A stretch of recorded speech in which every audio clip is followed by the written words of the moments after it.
The Saudi government is beefing up security ahead of tomorrow's planned Day of Rage protests. This as Saudi police reportedly opened fire to break up a protest in the mainly Shiite eastern region of the country earlier today. How could Saudi unrest affect the already skyrocketing price of oil here at home? From Houston, John Hofmeister, former president of Shell Oil, and now the founder and CEO of Citizens for Affordable Energy. John is also the author of a terrific book, Why We Hate the Oil Companies. Straight talk from an Energy Insider. All right, John, let's have some straight talk from an Energy Insider. First of all, welcome to the Glenn Beck program. You and I worked before. It's nice to see you here.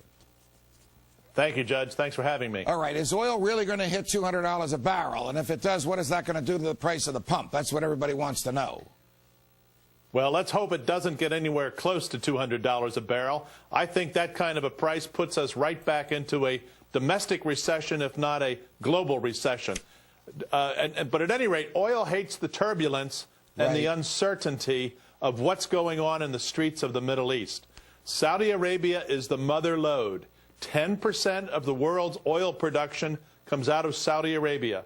The two things to watch tomorrow are what's the size of the turnout of the population and what's the degree of repression that the government would push on to the demonstrators, if any. Let's address those two things. If the turnout is huge and mainly peaceful and people are not shot and killed, how does Wall Street or whoever trades oil in this country interpret that? I think they relax. They don't think of it as too extreme, because people have a right to say what they think. It's when they are repressed, as what happens in Iran or what happens in Libya, or, you know, things relaxed a bit in Egypt when the army, you know, let the people do what they did. Exactly. Now, John, you know this better than anybody. You're the former president of Shell Oil. Saudi Arabia is a police state. It's basically owned by the royal family. There's an enormous disconnect between the average person that lives there and the princes and kings that run the place. Suppose there's violence tomorrow. Suppose there's repression. Suppose there's death, and we see it on American television. Then there's going to be a chill run down everybody's spine. And people who need oil in the future are going to try to grab it at whatever price it's available.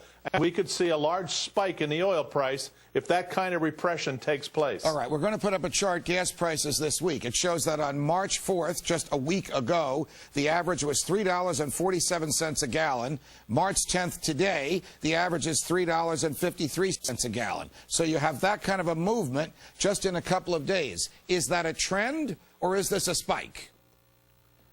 I think it's a spike depending upon how long this Middle East thing plays out. But don't forget, we still have next year and the following year and the following year. We are on a demand curve, Judge, that is only going up.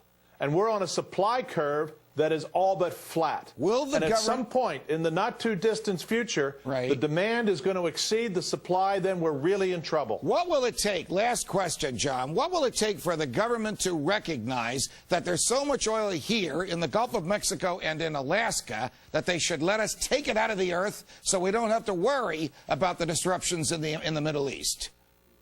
Well, I think it would take the unthinkable. And the unthinkable is a recognition of reality by the existing administration. So far, we haven't seen that.